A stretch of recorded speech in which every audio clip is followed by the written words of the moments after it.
You're adventurous, you're in the know, and you are always up for trying out a new restaurant or new concept that comes to town. So reservations are made.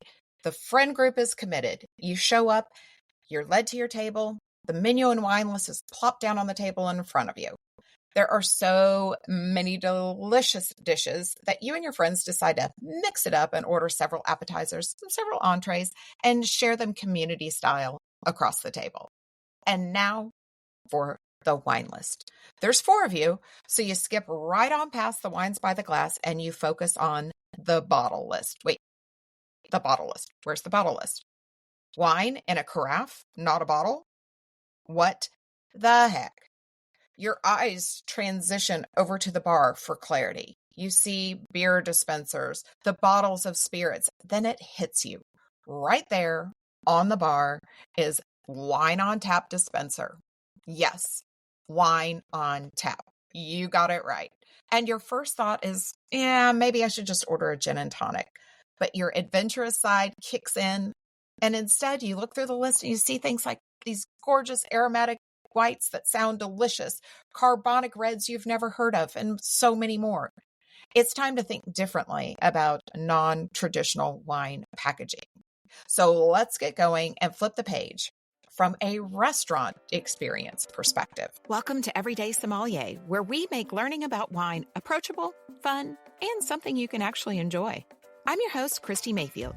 Think of me as your sommelier next door, here to help you cut through the complexity so you can enjoy every glass with confidence and learn wine your way. Nearly every week, I get a text from a friend with a picture of a wine list, followed by a question. What wine should I order? Now, I love this. Not only do I get to glimpse inside wine lists that I might not ever really get to experience in person, but I also get to encourage my friends to think outside of their comfort zone and try a new wine. Last week, the list was from a beer and wine garden that had a decent number of wines on tap, meaning they came from a keg. Now, a few of these were brands I actually knew, and one was even on my frequent rotation at my house, even though it was a different varietal. But the one that caught my eye was a carbonic Carignan. It caught my attention, and I found myself truly wishing that I was at the table to share a carafe of that wine and explore it along with my friend. The alternative packaging trend is not just for you as a consumer. Restaurants, wine bars, cocktail lounges alike are looking for new ways to keep their customers excited, but also to be able to focus on things like sustainability, quality, cost, and more. And my goal today is to highlight how you can maximize your own wine journey through the innovation your favorite haunts might be offering to you with alternatively packaged wines. In last episode, we covered cans, bags in a box, Tetra packs, and more, all focused on preserving wine while offering you lower cost, lower environmental impact, and ultimately lower waste in the wine industries. But restaurants and bars are also taking note and exploring their own ways of leveraging alternative packaging trends to give you amazing wine experiences while moving away from the traditional glass bottle. I mean, the bottom line is bottles can be costly for restaurants when it comes to both, one, finding places to store them or store them in climate-controlled spaces, and 2, by offering you that ever important wines by the glass program that we all love and keep you going back to that restaurant again and again and again. But think of this scenario. What happens when you are the only one who orders a glass of the Viognier by the glass that week? That bottle sits in the fridge at that restaurant, gathering dust, but worse, going bad each and every day. One glass might possibly cover the cost of that bottle, depending upon the restaurant's markup, but it's definitely not going to drive bottom line profits. And surprisingly, this scenario happens time and time again. And personally, I think it's super sad when a wine gets dumped down the drain because it doesn't sell and moves well past its prime. So let's explore some common alternative packaging concepts that restaurants are leaning into to both make your experience amazing, but also to align with their own sustainability and profit targets. Let's start off with that wine on tap or kegged wine. More and more restaurants are popping up that are using kegged wine programs. They're growing in popularity and getting significant traction in restaurants, bars, and particularly those who want to focus on the on-premise by the glass service we all know and love. However, there's a tremendous cost element to being able to initiate a kegged wine or wine on tap program because there's specialized dispensing equipment that may or may not necessarily be suitable for all styles of wines they may want on their wine list. And they are not designed for long-term aging. However, in many circumstances, the wines in a keg can stay fresh for up to 6 months. You heard me right, 6 months. Now, this can seriously reduce not only the packaging waste of all of those bottles, but also the waste of potentially having to pour the wine from those bottles down the drain when it goes bad in a couple of days rather than a couple of months. From a packaging and shipping perspective, wines in kegs are a great alternative for restaurants willing to make the initial investment in the equipment needed to serve them. However, you, me, other wine consumers, we may still have a stigma about the quality of wines by the keg.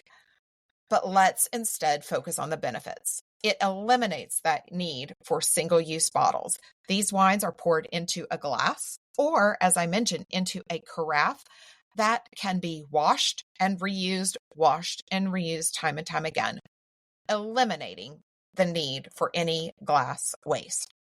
For the wines that are specifically designed for early drinking, wines in kegs can stay fresh for months and dramatically minimize spoilage, which is a huge cost element for restaurants. It's a super sustainable option, and we're seeing more and more of these creative restaurants popping up all over, especially in the US. Now, bags in a box may seem like they just don't necessarily have a place in restaurants. However, once again, for a by the glass program, that airtight bladder and the simple tap system we see in bag in a box prevents those wines from getting oxidized, going bad, and it preserves the freshness for weeks, even months after opening. So from a perspective of sustainability, this is a phenomenal option, just like kegs, for restaurants who want to focus on delivering you a great by the glass option. There's significantly less material, and because of the size and shape of the box, they can fit easily into refrigerators and stay at the right temperatures without going bad and without the risk of all of those glass bottles tumbling over, breaking, and losing that product. From a cost perspective, you can get larger formats in a bag and a box than the 750 milliliters you get in a bottle. Or if you go with magnums and other larger size bottle formats, the cost increases dramatically. Perceptions, however, are going to be the hardest trigger to change when it comes to having a wine by the glass program that features bags in a box, because we still have a perception of those inexpensive, cheap and cheery wines in boxes of yesteryear. We really should give bag in a box wines a fresh start. Cans are probably the easiest transition point for a restaurant to move away from glass bottles because they're lightweight, they're unbreakable, they're easy to use, especially if there's a significant outdoor space where glass is often prohibited.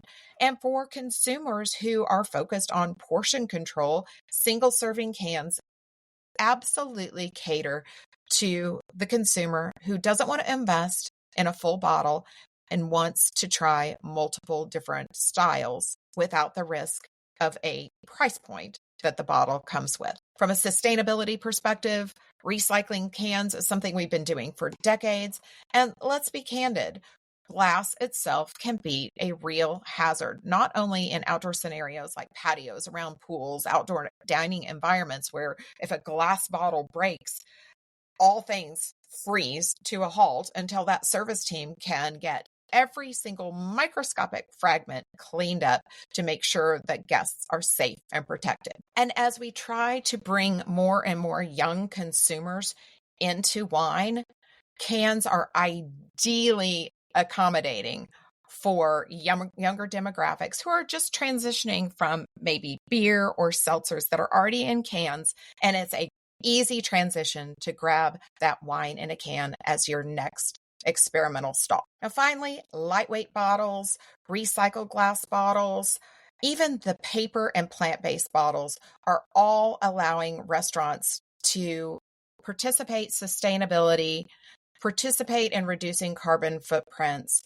Recycled bottles used in the same way as beer at craft breweries. I know in my town, we have craft breweries where you can go buy a growler, which is a big glass jug of beer, drink it within a couple of days and take it right back to that brewery. They will sanitize it, reuse it, and you can grab another bottle on your way out the door. Wine bottles can be treated in that same way. Wineries can sanitize them, reuse them, and incentivize customers like yourself for bringing them back and allowing them to use them again and again. And it's about shifting our perspective away from the traditional glass bottle to non-traditional wine packaging formats. So what should you do when you find yourself in a situation at a restaurant where you're not familiar with the alternative packaging that restaurant is embracing? I'd say take full advantage of it. Start with the smaller serving, whether that's by the glass from that wine tap selection or from a single can. It is your opportunity to have a low risk introduction into something you definitely would not have tried if your only option was to buy it by the bottle. And these concepts are popping up all over. And it is our opportunity to really buy into sustainability and alternative packaging in a totally different way. And to think of wine as something more friendly and accessible instead of the formality of having to pop a cork and pour wine from a 750 milliliter glass bottle. Embrace the trend and embrace restaurants, wine bars, and cocktail lounges that are shifting gears away from tradition and giving you a whole new experience. Grab some friends and join me in embracing alternative packaging, from cans to plastic bottles to Tetra packs to the eponymous wine in a box. To follow more trends, make sure that you are following Kristi, Kristi, Everyday Sommelier on Instagram. And please share your thoughts on this episode and all of the episodes of Everyday Sommelier by writing a review and leaving a 5-star rating on Apple Podcast or Spotify or whatever platform you're tuning into today. Now, in our next episode, we are going to dive deeper into our food and wine experimentation and possibly taking it to the spicy side of life. So grab a glass of your favorite wine or grab a can of a new wine you're giving a try. And don't forget to learn wine your way.